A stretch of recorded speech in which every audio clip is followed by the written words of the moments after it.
They had to squint because it was so bright. Suddenly, a bright red bird flew out of the book. The twins screamed and ran around the room in panic. They bumped into each other, into the walls, and into the sinks as the bird zoomed above them. It was just as panicked as they were. Finally, Connor opened the bathroom door and the bird flew out of the room and into the world. "You didn't say things come out of it too," Connor yelled. "I didn't know. That's the first time that's happened." Alex yelled back at him. The book slowly dimmed and returned to normal. Connor's head was spinning. He couldn't believe all the things he had just witnessed. No wonder Alex was having such a rough week. He now felt his own sanity might be slipping too. "We have to get rid of this book," Connor exclaimed. "After school, we should ride our bikes down to the creek and toss it in so no one ever finds it again." "We can't get rid of it," Alex said. "It's Grandma's book. It's been in our family forever." "Birds are flying out of it, Alex. I'm sure she'll understand," he said. "What if a lion or a shark comes out of it next? I know it drives you crazy when you don't know about stuff, but this is one matter you need to let go. It could be more dangerous than we think." Who knows what could happen? She knew her brother was right, but there was something about the whole situation that intrigued her past the point of reason. "I think you're overreacting," Alex said. "I don't want to get rid of it until I know more about it." She closed the book, put it back in her school bag, and walked out of the restroom. "Alex, don't walk away, Alex," Connor called out after her. The twins returned to class. All the students were silently reading their history books. "Alex, we need to talk," Connor whispered. "Mr. and Miss Bailey, please have a seat and read the chapter on Mesopotamia," Mrs. Peters ordered from her desk. "Yes, Mrs. Peters," Alex said, and then turned back to her brother and whispered, "We'll talk about it later, Connor." Connor let out a sound similar to something a bear would make. "Mr. Bailey, how was the nurse?" Mrs. Peters asked. There was no need. My elbow started feeling much better before I got there," Connor said, holding the other elbow than the one he had previously claimed was hurting. Mrs. Peters raised an eyebrow so high it was almost above her. The twins sat at their desks and opened their history books, but neither of them could actually read. Their thoughts were so loud, it was impossible to focus on anything. Connor kept looking up at his sister, hoping she'd turn around so he could make some sort of gesture to make her understand how serious the situation was. Alex could feel her brother's eyes on the back of her head, so she remained facing forward, set on ignoring him. And then the worst possible thing that could have happened.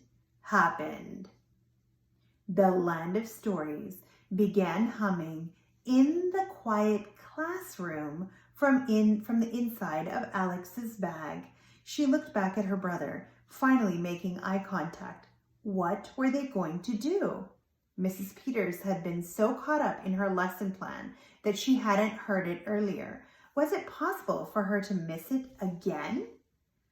"What is that noise?" Mrs. Peters demanded.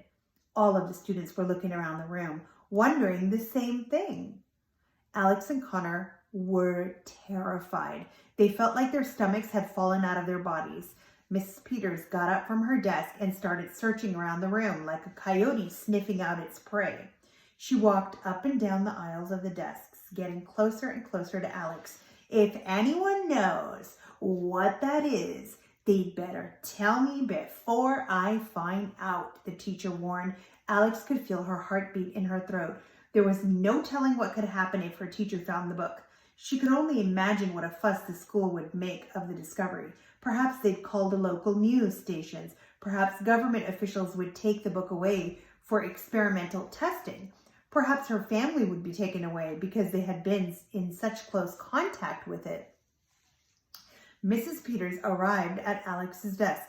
"Miss Bailey, is there something in your bag?" she asked.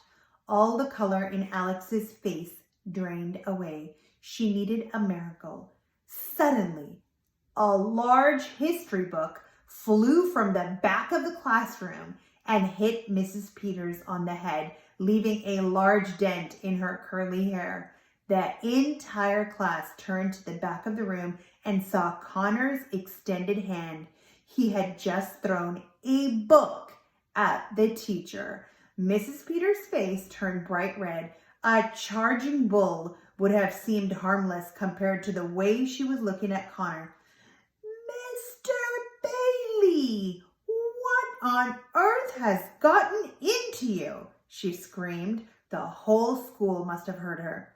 For a brief moment, Connor saw his entire life flash before his eyes. He honestly thought he was about to die. His face was so white, he was almost transparent. I'm sorry, Mrs. Peters, Connor whimpered. There was a bee. I didn't mean to hit you, he lied. Steam was practically coming out of his teacher's ears and nostrils. Detention, Mr. Bailey, for the rest of this week, next week, and the week after that, Mrs. Peters said. She returned to her desk and immediately began filling out every detention slip she had in her possession. Thankfully, the room had become so tense that everyone had forgotten about the humming sound, and even more thankfully, they hadn't noticed it slowly fade away. Connor's mission was accomplished. He knew he'd done the right thing, not as a student, but as a brother. Soon the bell rang, and all the students left their desks and filed out of the classroom, except for Connor, who remained seated. Alex walked up to him. Thanks for that, she said. You owe me one, Connor told her. She nodded and then left the classroom to walk home alone. Connor remained seated until Mrs. Peters finished filling out the detention slips. Come here, Mr. Bailey, she said.